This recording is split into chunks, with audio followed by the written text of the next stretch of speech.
Bol to úplne obyčajný školský výlet na hrad Strečno. Poďte, deti, dajte to cez bránu a tam sa počkáme. Žiaci veselo vykračovali cez hradnú bránu, no ako náhle prekročili jej prach, svet okolo nich sa začal meniť. Kamenné steny hradu sa pretvorili na gotické arkády a okná sa zmenili na vysoké vitráže Akadémie Nevermore. Vzduchom sa namiesto spevu vtákov ozývali tajomné šepoty. Kde to sme? Veď toto nie je Strečno. Vítajte v Nevermore, miesto, kde realita stráca svoju logiku a vy ste zjavne stratili cestu. Kým sa deti spamätávali zo tohto prekvapenia, z útrob starej knižnice sa ozvalo čudné šuchotanie. Zrazu sa spoza ťažkých závesov vyvalila skupinka malých modrých bytostí, ktoré vyzerali úplne stratené. Ospravedlňte nás, mladá dáma. Naša šmolkovská dedina sa stratila v hustej hmle pri hľadení nových zásob sarsaparily. A nejako sme sa ocitli v temnom, no fascinujúcom hrade. Sme tu v miery, len chceme nájsť cestu domov. Je tu na nás trochu priveľa tieňov. Jaj, prepáčte, ja som to nechcel. Tá podľa sa len nejako zakývala. Wednesday sa na nich pozrela so svojím typickým chladným výrazom, no v jej očiach bolo vidieť zvedavosť. Situácia sa však vyhrotila, keď sa v hrade začali strácať predmety. Školské batohy, kľúče, dokonca aj šmolkovské čiapky. Niekto tu narušil poriadok a začal si robiť zbierku. Ak sa tie veci nenájdú, táto škola vás všetkých pohltí do svojich hmly. To si bol ty, veď ty si to urobil.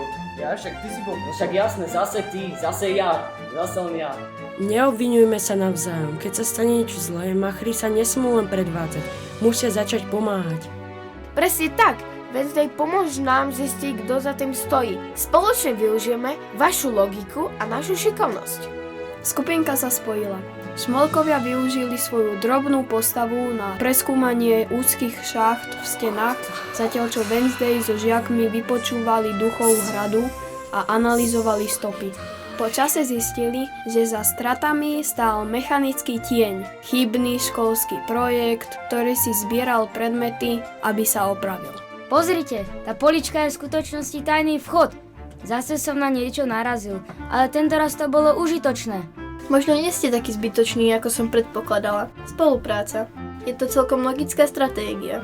Keď si začali pomáhať, všetko vrátili na svoje miesto a mechanický tieň pomohli opraviť.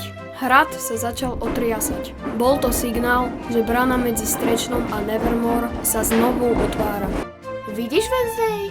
Aj v tom najtemnejšom hrade sa dá nájsť kúsok svetla, ak si ľudia alebo akékoľvek stvorenia pomáhajú. Nechcem, aby to vyznelo príliš sentimentálne, ale vašu prítomnosť tu akceptujem. A ak sa niekedy stratíte, znova nezabudnite, že aj tí najodlišnejší môžu byť spojencami. A tak sa školský výlet skončil lekciou tolerancie. Žiaci sa vrátili na Strečno, bohatší o zážitok, ktorý im pripomenul, že každý je hodnotný, aj keď vyzerá alebo koná úplne inak.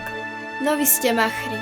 Dokážete sa stratiť aj v jednej bráne, ale hlavne, že ste spolu a vyzerá to tak, že vás to baví. To som rada. Na rozprávke spolupracovali Panes, Sophie, Timotej, Michal, Richard, Matúš, Nikos, Dávid, Peter, Vanessa Lukáš. Andrej. a Emma.